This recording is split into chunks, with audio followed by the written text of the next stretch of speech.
Hello ladies and gentlemen, and welcome back to the channel. I am Starco Gaming and we are back with another Dragon Champion video. If you are level 15 or below, make sure to use the promo code STARCO to get a free starter pack. To do so, guys, it is pretty simple. You go in the settings, use promo code, and you enter the code STARCO, STARKO. You press OK and you will receive the goodies, and hopefully you guys will enjoy. And also, guys, if you're watching this video during Easter 2021, there is two other promo codes you can actually use, and there is no level requirement to those codes. The first code you can actually use is STARCO Easter. If you haven't used any other if you haven't used 8S Easter, L Easter, yeah, something like that, you're gonna be able to use this one. If not, well, if you already claim similar rewards, you will not be able to use this one. And then the third code you can actually use, guys, is Easter 2021. Easter 21, my bad. Easter 21, you're gonna be receiving some extra stuff, and it is not related to the previous code. So those are three promo codes you can actually use, guys, and get a bunch of goodies. Obviously, the first one, like I said, guys, is level 15 or below only. The other are up to level 80 because they are available for everybody. So now, with that said, guys, today we're actually going to be talking about Freezard. It's been a while since we talked about him. When we originally made his character spotlight, we did not know as much about the game as we know today, and his setup was completely different, guys. So today we're going to talk about the guy and I'll set him up at what skill to actually get to level 6, level 7, what runes to set up on him, what artifacts to set up on him, and how to actually play him. But before we jump into that, guys, if you guys want to have a chance to win 500 drachmas, make sure you jump on the Discord server. The link is in the description down below. Go in the Dragon Champion category and there will be a channel called a giveaway. Follow the instruction there and you have a chance to win one of our 500 drachmas giveaway we give every single week. We have 3 winners a week, so make sure you jump there, guys, and participate into the giveaway. So let's jump into the heroes here and let's select the human here. The first thing we're going to talk about, guys, is what is the best team for Mr. Freezard. You can either put him in a full human team, that works, but what's really going to be the best team for him, at least PvE wise, or battleground or any place except a raid, it's really about, you're gonna go with Sleet, you're gonna go with Freezard, Little Betty, Curel, and Nightingale. This is going to be the 5 characters you want to put together for the strongest battleground team, for example, with Freezard into it, or any teams that has a Curel, Freezard, and another mage. If you use Nightingale in the second elf team, you can put any other mage in this team, preferably order, so you get bonus from the Solius, and you're gonna get something very, very, very strong, guys. So just wanted to share the best team for him. And now, guys, we're gonna go through the skills. We're gonna talk about each skills and what they actually do, and which skills should actually be level 6 and 7 or 5. Some skills can actually be level 5 on some champions, so we're gonna talk about that. Then we're going to discuss stats with runes and artifacts. So first we have the passive ability here. Survivor passive ability. Freezard survive a fatal blow, recover 35% health and 35% turn meter. Any effect active on him or removed can be triggered once per battle. If Snorri is on the battlefield, it is received the same buff. Now that is if the ability is level 7.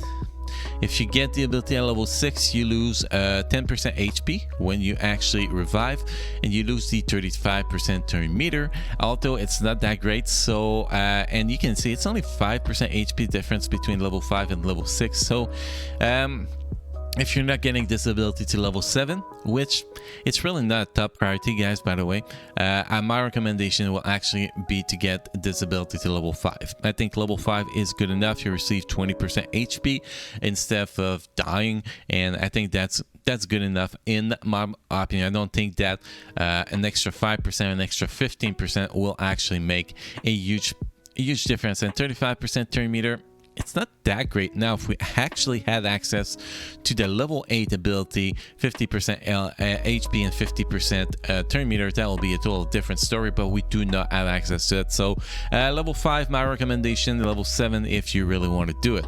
Next, we have the third skill, Blizzard.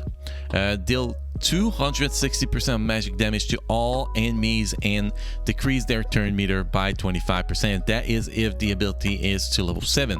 If you get this ability to level 6, you actually lose a little bit of damage, but what's really important, guys, is that the turn meter reduction is now only 75% chance, so it's actually not guaranteed anymore. So this is going to be one of the most important ability to get to level 7, guys. If you really want to use his guide turn meter, get this ability level 7 so you can actually utilize his kit as best as possible. So this is probably one of his 2 best ability to get to level 7. We're going to see the other one in a minute or so. So yes, level 7 ability here, if not level 6 mandatory, definitely, because you need to be able to do that turn meter reduction. With him, that gives you such a huge advantage since it's a full AoE turn meter reduction. Next, we have the second skills, which is Frost Breath. Deal 260% magic damage to 3 enemy and a 75% chance to inflict armor decrease, and that is at level 7. If you get it to level 6, you know, it's 50% chance to get armor decrease, and if you get it to level 5, it's 40% to get a armor decrease, and 5 is totally fine, guys. You never get a guaranteed to actually get that armor decrease on the opponent, so unless we get a upgrade that actually get guaranteed armor decrease, until then ability number 5 is just good enough. Obviously, if you're gonna go above level 5, you want to go level 7. If you want to get all his kills at level 7, for example, sure, that's fine. But for people struggling with gold scroll disability and blue scrolls disability, level 5 is good enough. And then we have the passive ability, guys, Frozen Arrow. Deal 270% magic damage to an enemy and inflict slow for 2 turns. Now if you actually get that to level 6, it's only a 75% chance to inflict slow, so slow is probably one of the strongest debuff in the game. So definitely this is the must-have ability to level 7, guys. Get this ability to level 7 so you have 100% chance to apply slow, while minus the tenacity of the opponent plus your you know, potency too. So definitely this is the ability to go. So basically, guys, basic ability level 7 number 1 priority, third skill level 7 number 2 priority, and then ability number 2 and the passive ability level 5 are good enough. You don't even need to get them to level 6.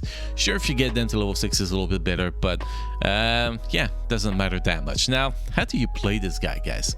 Well, first of all, if you're fighting single targets, you want to just apply the slow as much as possible and do some turn meter reduction with the third skill as much as possible, and that's pretty much all you do.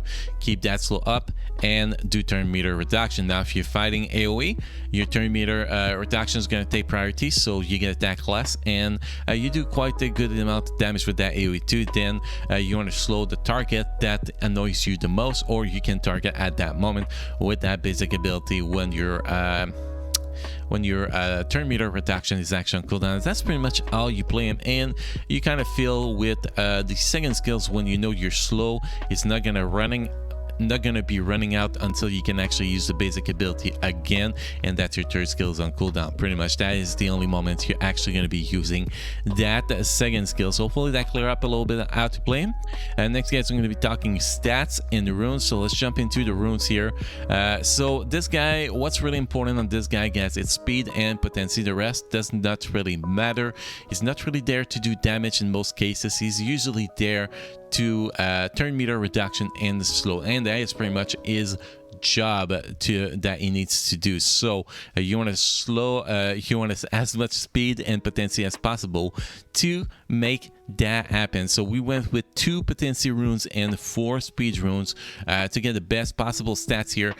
So if we look at the runes here, guys, you can see we have speed, missing potency as secondary stats here. Primary is damage as always here. The second rune's speed primary, really important.